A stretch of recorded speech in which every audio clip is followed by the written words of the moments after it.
Assalamualaikum warahmatullahi wabarakatuh. Alhamdulillah, wassalatu wassalamu ala rasulillah Sayyidina Muhammad ibn Abdullah wa ala alihi wa sahbihi wa mawalah. La hawla wa la quwwata illa billah. Amma ba'du. Saudara hadirin, pemirsa yang budiman yang dirahmati Allah Subhanahu wa taala. Alhamdulillahirabbil alamin, segala puji bagi Allah. Sampai saat ini kita masih diberikan banyak sekali kenikmatan. Nikmat yang berfaedah, nikmat yang berguna, nikmat yang banyak. Sampai saat ini kita masih menghirup udara segar, masih banyak melakukan berbagai aktivitas. Selamat berjumpa kembali dengan Kang saya. Kali ini dalam sebuah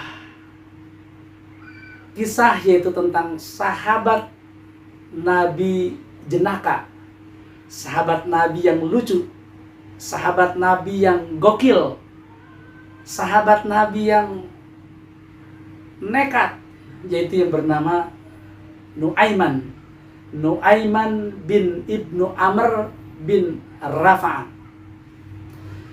Saudara hadirin, pemirsa yang budiman yang dirahmati Allah Subhanahu wa taala, selanjutnya sholawat dan salam semoga selalu terlimpah curah atas junjungan alam baginda Rasulullah Muhammad sallallahu alaihi wasallam. Allahumma shalli ala sayyidina Muhammad wa ala ali sayyidina Muhammad. Mudah-mudahan kelak di yaumil qiyamah nanti kita akan mendapatkan syafaatul uzma dari Nabi Muhammad sallallahu alaihi wasallam. Saudara hadirin, pemirsa yang budiman yang dirahmati Allah Subhanahu wa taala. Sahabat Nabi itu begitu banyak dan memiliki karakter yang berbeda-beda. Ada karakter yang tegas, yang pemberani, yang pintar, yang pemalu. Tapi ada satu sahabat Nabi yang membuat Nabi sering tersenyum. Bahkan disampaikan sampai Nabi tertawa dan terlihat gigi gerahamnya. Artinya betapa lucunya itu sahabat. Siapakah sahabat yang dimaksud? Yaitu Nuaiman bin Ibnu Amr bin Rafa'ah. Saudara hadirin, pemirsa yang budiman yang dirahmati Allah Subhanahu wa taala. Sebelum saya melanjutkan kisah-kisah kelucuan Nuaiman, saya ingin menyampaikan dahulu siapakah Nuaiman itu. Nuaiman itu adalah sahabat Ansor, katakanlah pribuminya masyarakat Madinah atau Yasrib, yang membela, yang menolong Rasulullah Muhammad SAW saat hijrah ke Madinah. Kemudian pemirsa yang budiman, Nuaiman itu pada masa-masa dahulunya sempat melewati masa-masa kelam. Ia sempat mencintai atau menyukai minuman khamr atau minuman yang memabukkan. Dengan kata lain, Nuaiman dikatakan sebagai seorang pemabuk. Tetapi Nuaiman lalu bertobat kepada Allah Subhanahu wa taala dan menjadi sahabat Nabi. Satu hal lagi yang tak bisa dilupakan, sahabat Nabi yang bernama Nuaiman ini, dia adalah sebagai seorang mujahid, yaitu salah seorang sahabat yang ikut dalam perang Badar.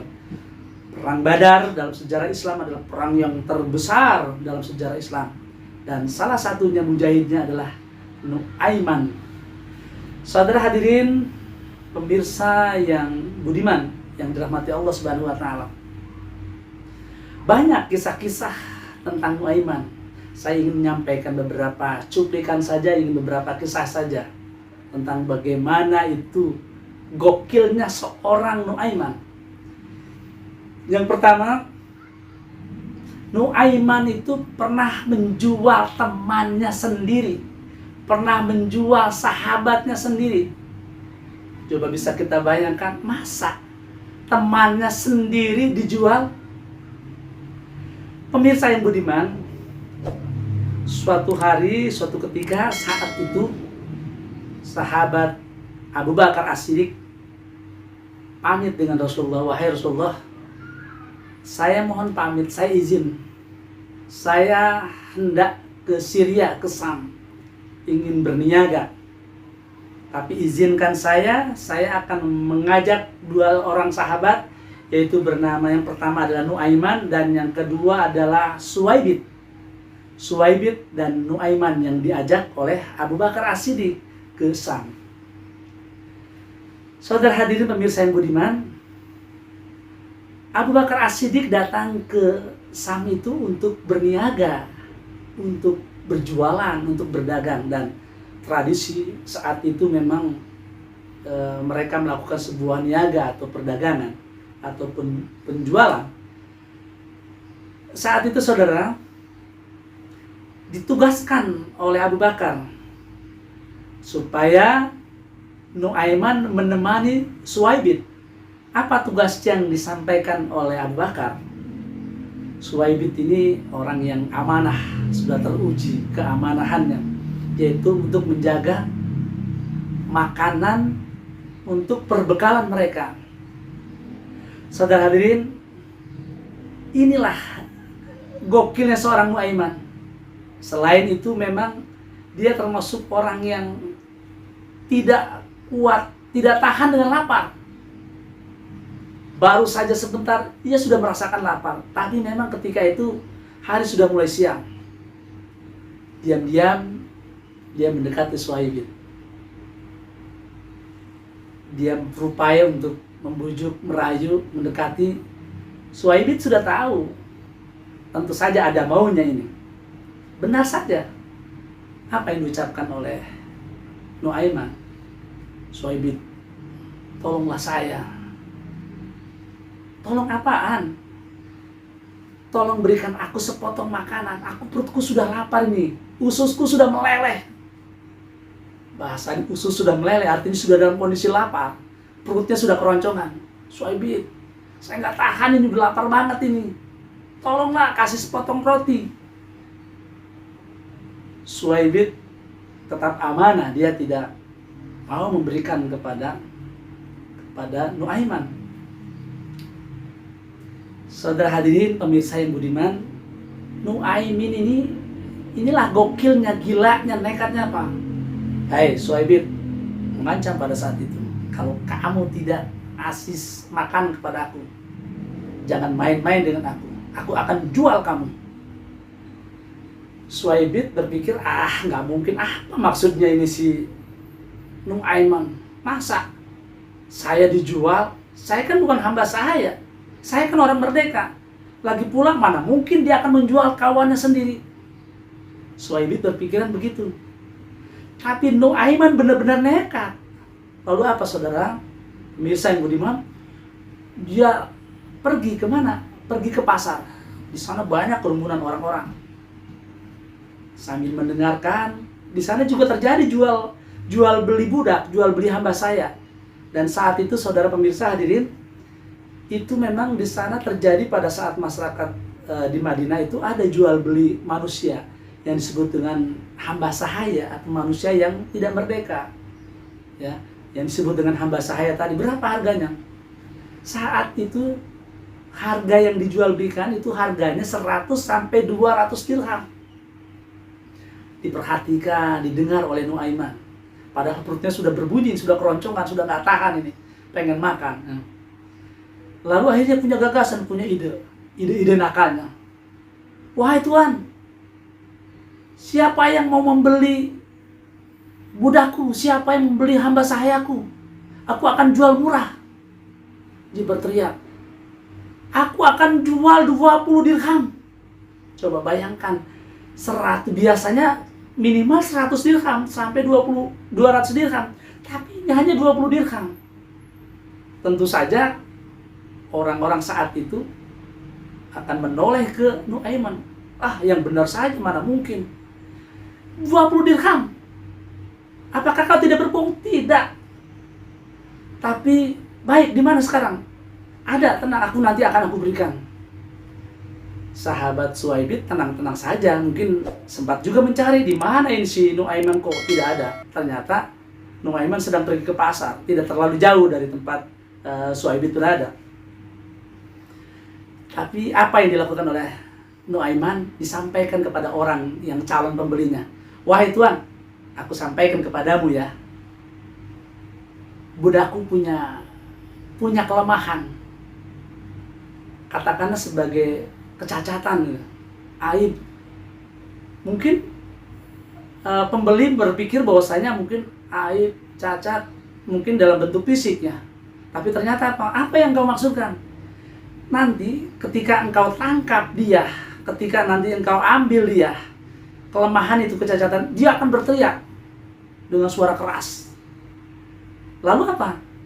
Ia akan mengatakan, aku adalah bukan hamba saya, aku adalah orang merdeka, aku bukan budak.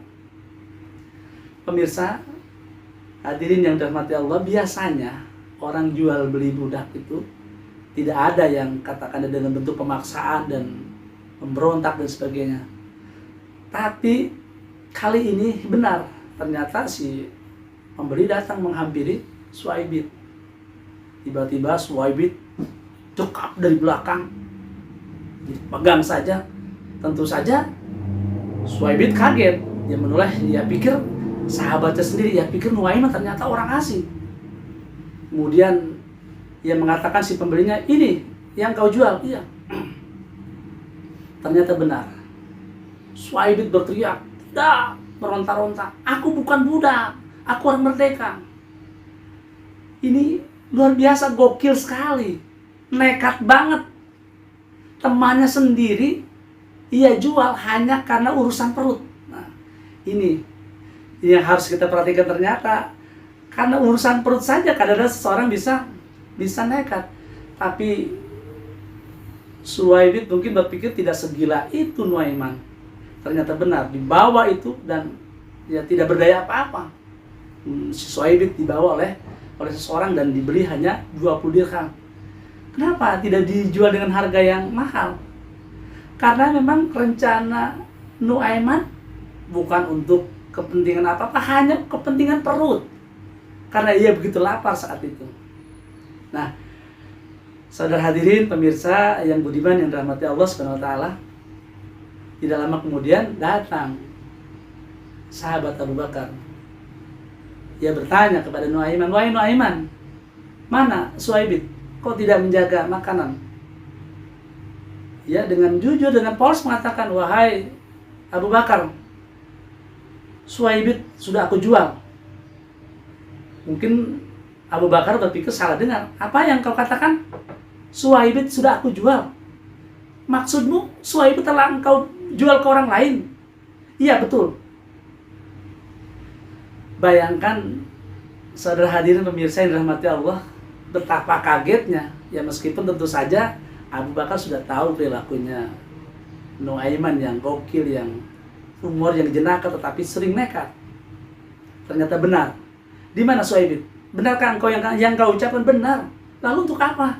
Tadi saya sudah pelan-pelan bicara dengan Suhaibit, wahai Suhaibit, tolong perutku lapar, aku minta sepotong roti, sepotong makanan. Salah Suhaibit sendiri. Kenapa ia tidak memberikan aku makanan?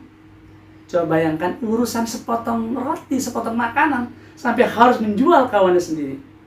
Tidak berpanjang kalam, lalu Abu Bakar mencari di mana sebelum Suhaibit itu dijual belikan kepada orang lain. Bisa saja Suhaibit itu di sana itu kalau sudah dibeli bisa dijual belikan lagi kepada orang lain. Masih di tangan yang sama, kemudian si Suhaibit dibeli kembali oleh Abu Bakar dengan harga 20 dirham. Mungkin saja dilebihkan supaya yang penting tentu saja ingin mendapatkan untung, mungkin dilebihkan lagi supaya Suhaibit kembali bersama Abu Bakar dan bersama Nuaiman. Saudara hadirin pemirsa yang budiman dirahmati Allah Subhanahu wa taala. Kisah ini disampaikan pada saat pulang kembali ke Rasulullah, ceritakan oleh Abu Bakar tentang perihal bagaimana itu perilakunya si Nuaiman gara-gara perutnya lapar sampai harus menjual sahabat yang bernama Suhaibit. Dan Rasulullah terkekeh-kekeh saya tersenyum dan tertawa sampai membayangkan bagaimana itu si Suhaib kawannya sendiri dijual kepada orang lain hanya gara-gara sepotong kue. Nah, inilah yang membuat Rasulullah tersenyum, ya, melihat mendengar perilaku sahabatnya sendiri yang bernama Nuaiman. Saudara hadirin, pemirsa yang budiman yang dirahmati Allah Subhanahu wa taala. Lalu kisah yang lain dari Nuaiman, seorang sahabat Nabi yang gokil, sahabat Nabi yang lucu, jenaka, humor tapi nekat, ya. Sifat yang perilaku yang lain yang ia lakukan yaitu suatu hari ini prank juga ini kepada Nabi. Nabi sendiri coba. Nabi itu raja, Nabi itu pimpinan, Nabi itu Rasulullah atasannya sendiri. Sampai berani juga itu seorang Nuaiman melakukan nekat berbuat kepada Rasulullah. Tapi tentu saja ini masih dalam ukuran Nuaiman masih dalam batas yang wajar. Nuaiman itu, saudara hadirin pemirsa yang dirahmati Allah, sebenarnya sangat hormat dan sangat cinta, sangat mahabbah kepada Rasulullah. Nuaiman tahu Rasulullah itu sangat suka dengan minuman yang bernama madu. Nah, suatu hari ia melihat ada orang menjual madu, tetapi sejak tadi ia perhatikan belum ada orang yang membelinya. Tiba-tiba pikiran nakalnya, pikiran cerdasnya, jenaka itu memang cerita-cerita yang cerdasnya, cerita-cerita yang akalnya brilian. Lalu ia berpikir, kalau begitu saya ini sebenarnya ingin memberikan hadiah, ingin memberikan madu untuk Rasulullah, tapi saya tidak punya uang. Bagaimana caranya ya? Ya, kalau begitu dia ada ide. Dia datangi itu si penjual madu. Apa yang dilakukan? Wahai penjual madu, ayo ikut bersama aku. Aku akan membeli madu yang engkau jual. Kemudian tidak berpanjang kalimat, lalu si tukang madu itu ikut bersama Nuaiman. Kemana? Ternyata pergi ke rumah Nabi, ke rumah Rasulullah. Saat itu Rasulullah sedang tidak ada di luar, tetapi diyakini bahwasanya ini Nabi sedang ada di dalam rumah, sedang istirahat. Ya sudah sajalah. Wahai penjual madu, apa yang diucapkan si Nuaiman kepada si penjual madu? Kamu tunggu di sini ya, saya akan pergi, ada urusan dulu. Lalu kata tukang penjual madu, lalu bagaimana dengan madu saya? Nanti madu kamu akan dibeli, tapi nanti yang membayar ini yang di dalam rumah ini ya. Tolong nanti kalau misalkan agak lama kamu ketuk saja. Begitulah perbuatan si Nuaiman. Lalu tidak lama kemudian Nuaiman pergi saja begitu. Nah, tentu saja mungkin si penjual madu agak lama dia menunggu di depan rumah Rasulullah. Pada akhirnya ia mengetuk pintunya. Ya mungkin tidak mengetahui kalau itu adalah seorang Nabi, seorang Rasul. Assalamualaikum, wahai Tuhan, ini madunya. Nah, kemudian mungkin Nabi berpikir bahwa ini adalah hadiah yang dikirimkan oleh orang tersebut. Mungkin ada hadiah dari sahabatnya, dari orang lain, kemudian inilah untuk dirinya. Dia tidak berpikir bahwasanya yang datang itu adalah penjual madu. Sempat ia cicipin, kemudian dia berikan. Mungkin pada saat itu ada, tidak lama kemudian para sahabat datang dibagi-bagikan. Kemudian kata Nabi, silakan engkau pergi setelah ininya. Tidak Tuhan, saya tidak akan pergi sebelum madu ini engkau membayarnya. Kaget Rasulullah, ini ada apa lagi ini? Pasti ini perbuatan Nuaiman. Langsung saja Rasul tidak berpanjang kata, sudah saja memberikannya dan membayar kepada si pedagang, si penjual madu. Dan si penjual madu pergi dari rumah Rasul. Ini sambil dalam hati bertanya, apa ini maksudnya si Nuaiman? Pasti Nuaiman. Rasul sudah berpikir pasti Nuaiman. Ternyata benar, beberapa saat kemudian bertemu dengan Nuaiman. Wahai Nuaiman, ya Rasul, apakah benar beberapa hari yang lalu engkau telah mendatangkan seorang penjual madu ke rumahku. Ya benar ya Rasul. Apa maksudmu? Maaf ya Rasul, sebenarnya saya ingin memberikan hadiah kepadamu karena aku tahu engkau sangat menyukai minuman madu, tapi aku tidak punya uang. Saat itu aku melihat si penjual madu di dekat aku, kemudian aku hanya bisa membantunya apa? Aku hanya bisa mengantarkan si penjual madu ke rumahmu. Rasul sambil mengusap dada.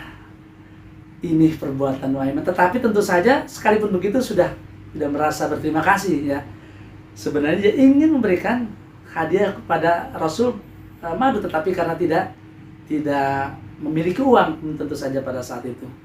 Tetapi saudara hadirin pemirsa yang budiman dirahmati Allah, mestinya kalau seandainya seperti kita, mungkin rasanya tidak mungkin kita terhadap seorang raja, seorang atasan, kalaupun kita tidak punya uang, mungkin berbagai cara bagaimana kita untuk mungkin saja meminjam, mungkin saja kita berhutang, kita ingin memberikan sesuatu yang berharga untuk seorang yang kita cintai, yang kita hormati, yang kita cintai. Tapi ternyata inilah gokilnya seorang Nuaiman. Ia pikir mengantarkan saja begini adalah sudah membantu.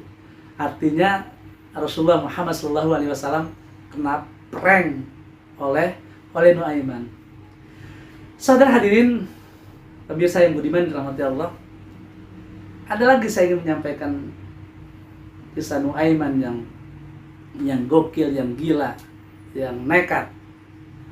Kalau urusan madu hanya kepada Rasulullah, kali ini yang dijadikan korban bukan hanya Rasulullah, sahabat-sahabat yang lain. Apa maksudnya? Suatu hari, hadirin pemirsa yang dirahmati Allah, Nuaiman membawa banyak makanan. Mungkin kalau sekarang sebutlah nasi bungkus, nasi kotak gitu. Wah, mungkin sudah kita bayangkan kalau namanya nasi kotak ini tentu saja makanan istimewa. Diucapkan salam, assalamualaikum ya Rasulullah, wahai para sahabat, aku bawakan makanan.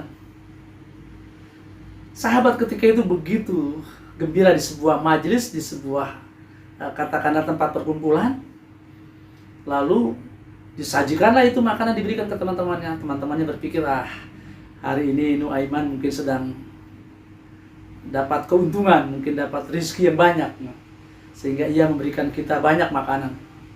Sambil mereka makan, betapa lezatnya ini makanan. Wah, Nuaiman ternyata memang sahabat kita yang baik. Sambil memuji-puji itu, wah Nuaiman ini luar biasa. Nuaiman ini, dia puji kebaikannya sampai dia sebegitu. Tidak mungkin kalau kita tidak mampu nih memberikan makanan begitu banyak, tapi Nuaiman kali ini coba bisa dibuktikan, dia memberikan makanan kita begitu banyak sambil memuji-puji itu Nuaiman. Begitu lezatnya makan, termasuk Rasulullah juga. Setelah selesai Nuaiman makan duluan. Ternyata Nuaiman memang suka makan, doyan makan, tidak kuat dengan perut lapar. Kalau sudah lapar, apapun dia lakukan dan melibatkan orang lain. Ya.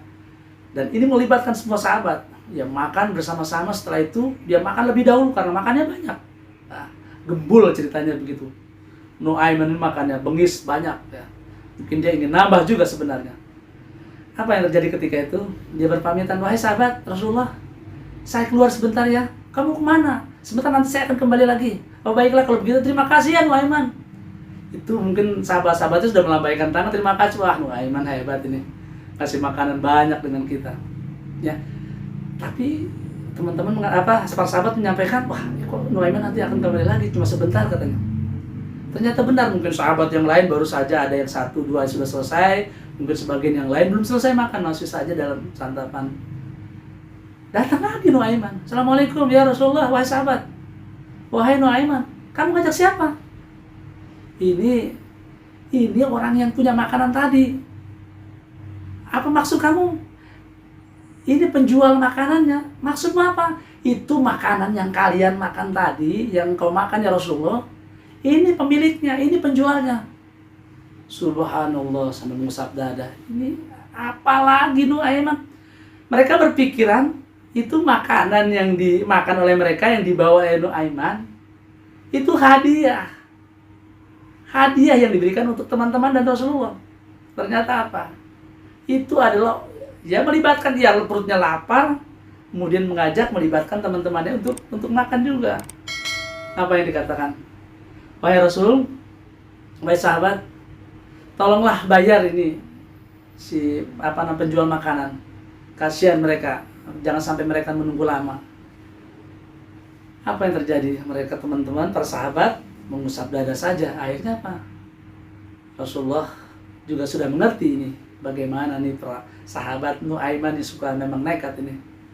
Ia berembuk saja dengan kawan-kawan, dengan para sahabat. Sudah, kalau begitu para sahabat, yuk kita iuran. Wah, ceritanya itu iuran.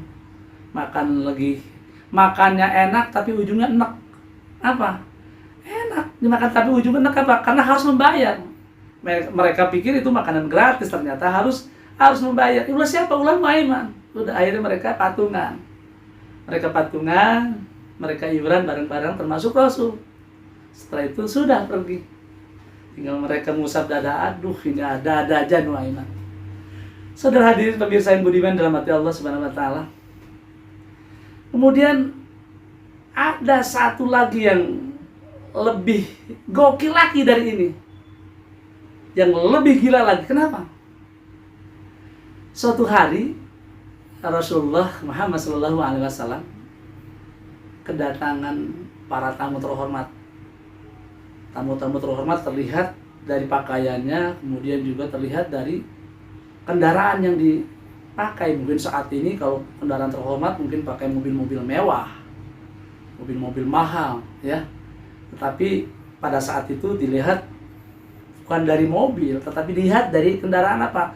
Unta yang dikenakan, unta yang ditunggangi. Unta-untanya begitu besar, gemuk, dan juga tinggi besar. Ini tamu-tamu terhormat. Assalamualaikum ya Rasulullah. Waalaikumsalam. Kemudian disambutnya. Dan ternyata Rasulullah Muhammad SAW saat itu ditemani juga dengan para sahabat.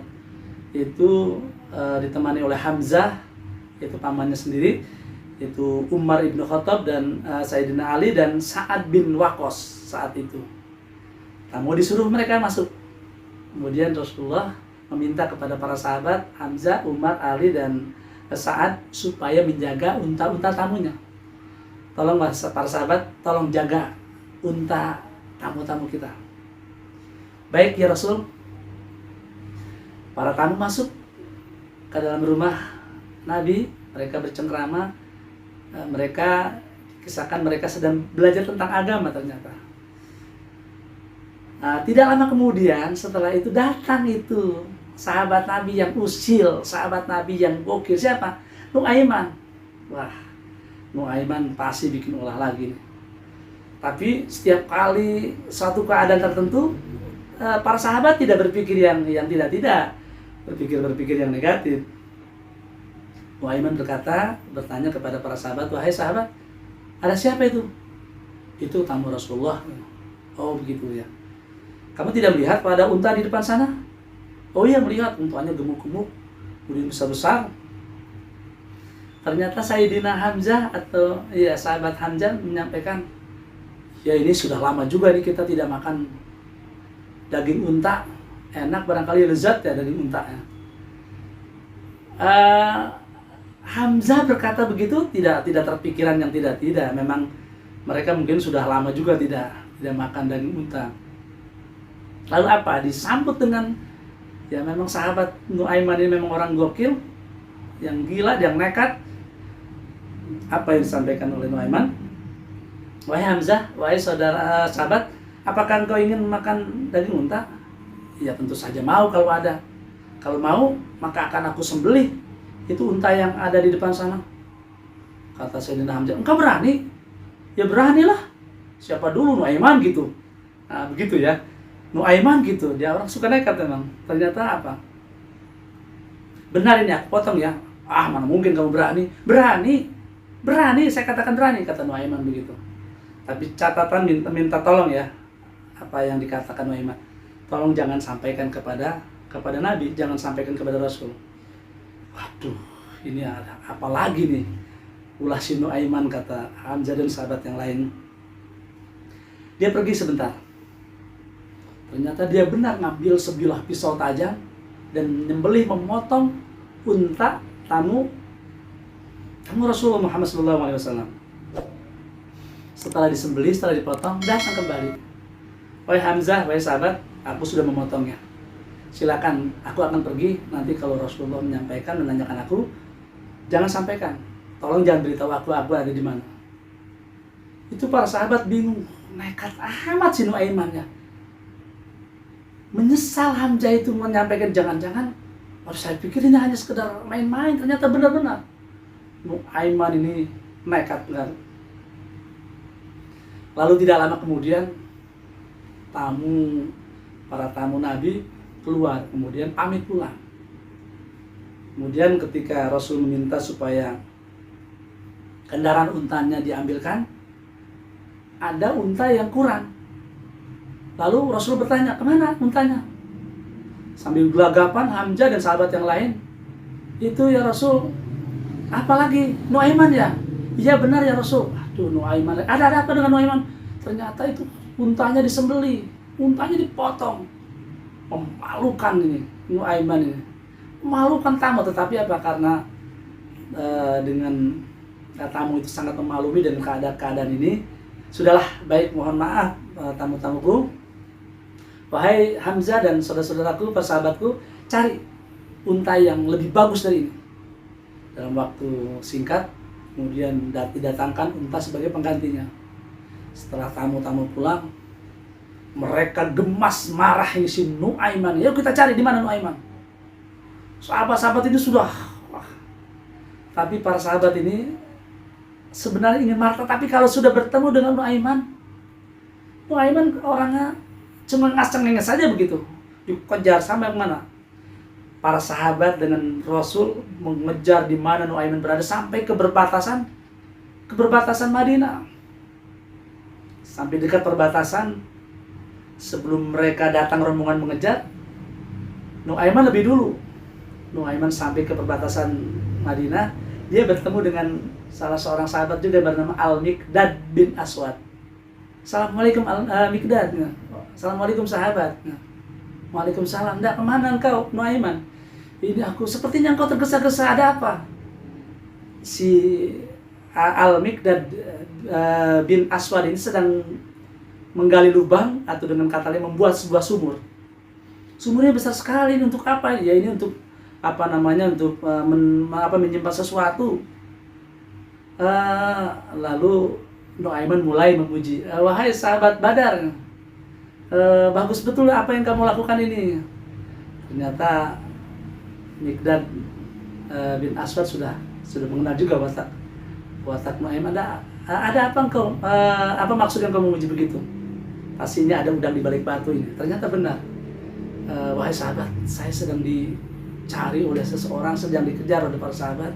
Aku ingin bersembunyi, boleh tidak di sini? Ya boleh. Langsung dibolehkan saja, tidak. Kalau tahu itu yang mencarinya adalah Rasulullah, mungkin tidak dikasih tahu. Ternyata apa benar? Ia buru-buru kemudian bersembunyi di dalam sumur. Bayangkan coba nekatnya itu si Nuaiman itu. Tidak lama kemudian rombongan Rasul, Hamzah, kemudian Umar, kemudian Sa'ad, dan bersama Rasul ketemulah dengan Al-Miqdad. Wahai sahabat Miqdad, apakah engkau tidak melihat Nuaiman? Padahal tadi Miqdad sudah dipesan, kalaupun nanti yang menanyakan Rasulullah, tolong jangan diberitahu. Yang mana mungkin lah, kalau Rasul sudah bertanya, tidak mungkin juga tidak diberitahu. Ketika itu ditanyakan kepada Al-Miqdad bin Aswad, wahai sahabat, tidakkah engkau melihat Nuaiman di tempat ini? Ya Rasul, saya tidak melihat Nuaiman di tempat ini. Tapi ketika ia mengucapkan itu, Rasul menangkap pandangan mata Al-Miqdad bin Aswad itu ke arah lubang yang tertutup dengan dedaunan. Wah, langsung saja itu para sahabat, wah ini tempat persembunyian barangkali. Ternyata benar. Para sahabat melihat, wah ini orangnya, ini Nuaiman. Nuaiman, kamu kenapa bersembunyi di sini? Dengan nyantai saja Nuaiman tidak, enggak, aku sedang iseng-iseng aja di sini. Kok jawabnya iseng-iseng begitu?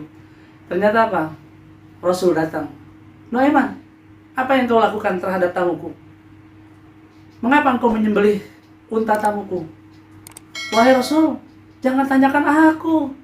Coba tanyakan saja yang telah memberitahu aku. Artinya tanyakan saja ke Al-Miqdad atau tanyakan saja kepada sahabat-sahabat yang lain. Ternyata itu taktik juga, saudara. Itu liciknya si Nuaiman. Ternyata pada saat Nabi ngobrol sama menanyakan kepada Al-Miqdad, bertanya kepada sahabat Hamzah, kemudian Umar dan Sa'ad, itu si Nuaiman lompat naik ke atas sumur, kemudian dia lompat lari itu seperti anak kecil. Si Nuaiman, kamu jangan pergi, kata Rasul. Udah biarin aja. Nah, saudara hadirin pemirsa yang budiman yang dirahmati Allah Subhanahu wa taala, itulah kegokilan seorang sahabat Nabi yang bernama Nuaiman. Meskipun demikian, Rasul selalu memaafkannya, dan memang sebenarnya dia termasuk sangat mencintai Rasul. Sangat banyak juga hal-hal sisi-sisi lain yang memang membuat para sahabat suka tersenyum dan tertawa. Makanya Nabi pernah menyampaikan tentang sahabat yang namanya Nuaiman. Suatu hari nanti Nuaiman akan masuk surga dengan tersenyum, karena dia sering membuat para sahabat dan sering membuat aku tersenyum. Itulah yang bernama Nuaiman bin Ibnu Amr bin Rafa'ah, yang gokil, yang gila, yang konyol, yang lucu, yang jenaka. Hadirin yang budiman, para pemirsa yang dirahmati Allah Subhanahu wa taala.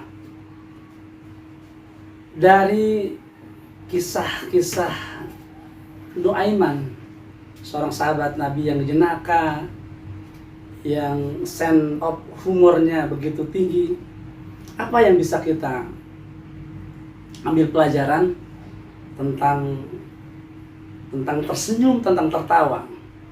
Nah, hadirin, kalau kita lihat, kita tinjau dari sudut pandang ilmu kesehatan, ternyata tertawa itu juga memiliki fungsi, memiliki kegunaan, memiliki manfaat yang besar, yang luar biasa. Tertawa itu yang pertama bisa menurunkan tensi atau tekanan darah. Orang yang memiliki tensi atau tekanan darah tinggi, boleh jadi orang tersebut barangkali hidupnya sulit untuk tersenyum, hidupnya sulit untuk tertawa, dan jauh dari yang namanya humor, jauh dari yang namanya canda, terlalu serius barangkali. Itu yang pertama. Lalu tersenyum atau tertawa ataupun canda atau humor itu bisa menurunkan tingkat hormon stres. Seseorang stres, seseorang merasa panik, seseorang merasa bingung, seseorang merasa berada satu kegelisahan, kegalauan, satu keadaan yang tidak menentu. Salah satunya dari ada hormon stres namanya. Nah, itu bisa diturunkan dengan kita banyak menghadapi hidup dengan tersenyum, dengan penuh humor, dengan penuh canda. Kemudian hal lain, pemirsa yang budiman, hadirin yang dirahmati Allah, orang yang suka canda, orang yang suka tersenyum, bahkan tertawa, ini akan menggerakkan otot-otot perut. Ini akan menguatkan otot-otot perut. Tapi orang yang tidak pernah tertawa, tidak pernah tersenyum, ya termasuk air muka juga akan kelihatan jernih, akan kelihatan cerah. Coba orang yang terlalu serius, orang yang murung, orang yang banyak masalah, ini kelihatan air mukanya begitu, wajahnya mengkerut dan air mukanya begitu suram. Kemudian orang yang suka canda, tersenyum, tertawa, ini bisa juga meningkatkan kesehatan jantung. Bahkan satu lagi, saudara hadirin pemirsa yang budiman dirahmati Allah, ada satu namanya endorfin. Apa itu endorfin? Endorfin itu adalah penyembuhan penyakit yang ada pada tubuh manusia dengan secara alami. Rasa sakit yang ada dalam tubuh kita, yang ada pada badan kita, ini bisa hilang secara alami. Itulah yang disebut dengan endorfin. Dengan apa? Dengan kebahagiaan. Nah, oleh karena itu, pemirsa yang budiman, boleh-boleh saja kita tersenyum, boleh-boleh saja kita tertawa. Tertawa itu sehat, tapi tidak semua orang sehat bisa tertawa. Sekali lagi saya katakan, tertawa itu sehat. Tidak semua orang bisa tertawa, tidak semua orang bisa tersenyum. Kadang-kadang ada orang-orang tertentu, untuk bisa tersenyum saja dia harus belajar bertahun-tahun. Begitu susahnya ya tersenyum dan tertawa. Pemirsa yang budiman, hadirin dirahmati Allah Subhanahu wa taala. Lalu yang berikutnya, bagaimana tersenyum, bagaimana canda, bagaimana sikap humor kalau kita tinjau dari sudut agama. Apakah canda, apakah humor, apakah jenaka itu bertentangan dengan agama? Tentu saja tertawa, tersenyum, canda ini adalah sifat manusiawi. Fitrahnya manusia tersenyum, fitrahnya manusia canda. Canda itu artinya fitrahnya manusia. Kenapa? Manusiawi, dan itu tidak terjadi pada selain manusia, pada binatang. Pernahkah di antara kita pernah mendengar ada ayam tertawa? Pernahkah kita melihat ada, katakanlah hewan lain, sebut saja misalkan kucing tersenyum? Tidak pernah ada, karena yang tersenyum, yang tertawa, yang bercanda hanyalah manusia. Oleh karena itu, ya sense of humor, canda, tertawa, jenaka, ya termasuk sifat-sifat gokil yang Nu'aiman itu, ya manusiawi saja. Tetapi, saudara hadirin, pemirsa yang budiman dirahmati Allah, Rasulullah Muhammad SAW pernah berpesan, wala taksirud dohik, fa inna kasratad dohik tumitul qalba. Apa artinya? Janganlah kamu banyak tertawa.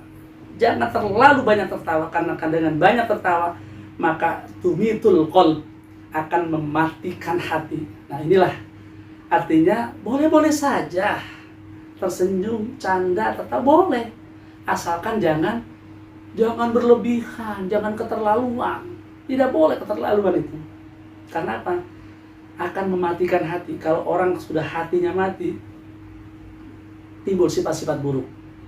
Dia malas, tidak mau beribadah, bahkan menyepelekan hal-hal yang perbuatan-perbuatan kemaksiatan, dosa. Kenapa? Hatinya sudah mati, bahkan diberi peringatan, tidak diberi peringatan, sama saja. Sawaun.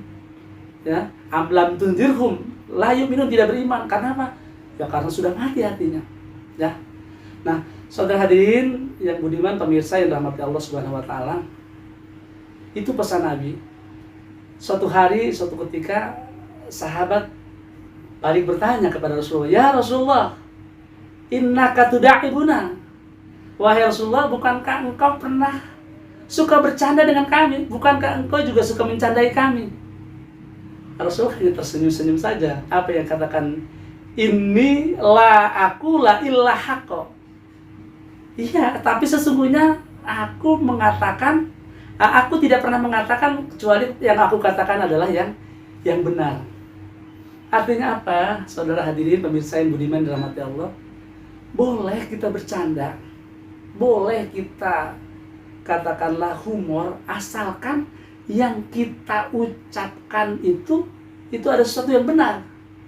Jangan sampai, saudara hadirin, pemirsa yang dirahmati Allah, jangan sampai kita ini bercanda, bergurau, kemudian membuat kita itu berdusta.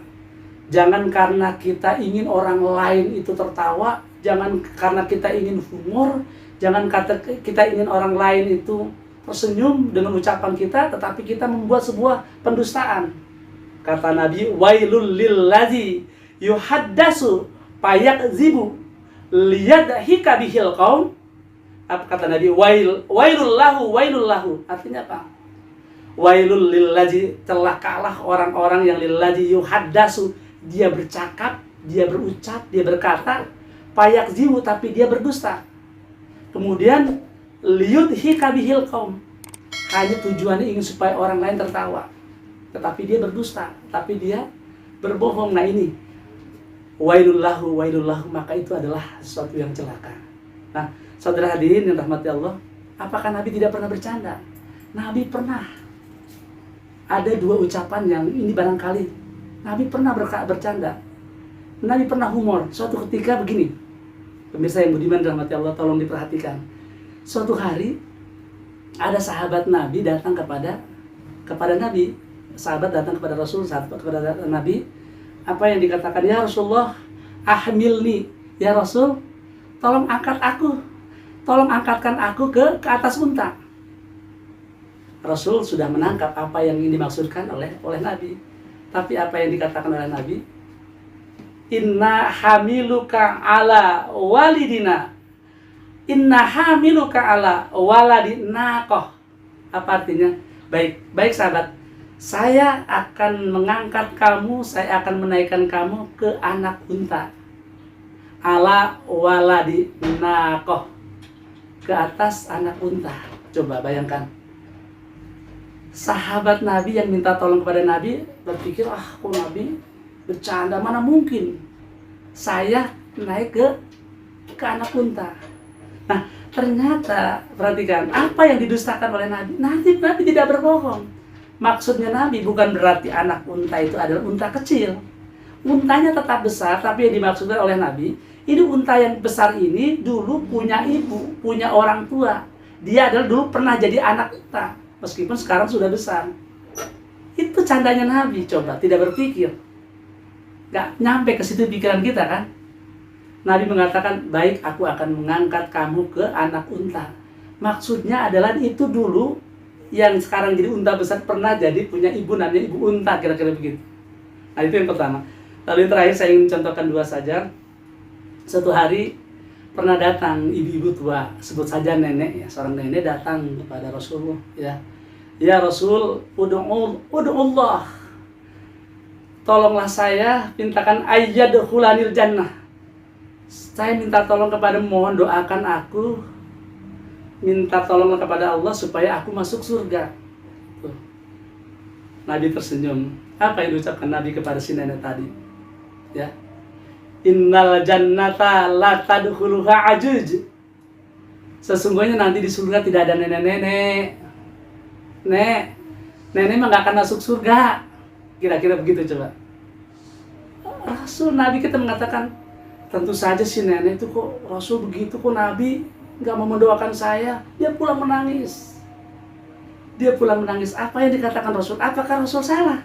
Sebenarnya tidak. Nah inilah Innallah Ta'ala di dalam Al-Quran di surat Al-Waqi'ah, surat yang ke-56 ayat 35 sampai 35, 36, 37 secara paralel disebutkan inna ansha'nahu hunna insya'a. Artinya sesungguhnya nanti seorang nenek nanti ketika di surga semuanya jadi bidadari. Sudah tidak ada nenek-nenek lagi kan, betul. Kemudian paja'alna hunna abkaro. Kemudian yang nenek-nenek itu ya jadi apa? Jadi perawan semua. Ya, auruban atroba, semuanya menjadi muda semuanya. Nah, ucapan Nabi kepada si nenek tadi, canda kan? Nggak ada nenek-nenek di surga. Padahal maksudnya adalah sebab nanti di surga sudah tidak ada nenek-nenek ya. Nah, saudara hadirin pemirsa yang budiman yang dirahmati Allah Subhanahu wa taala.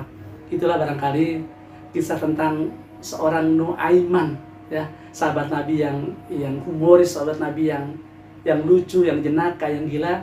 Ternyata juga kalau kita tinjau dari sudut kesehatan sangat bermanfaat, dan juga ternyata Nabi juga seringkali melakukan sebuah canda-canda, tetapi dengan catatan jangan berlebihan dan juga jangan ada satu dusta dan kebohongan dan kebencian.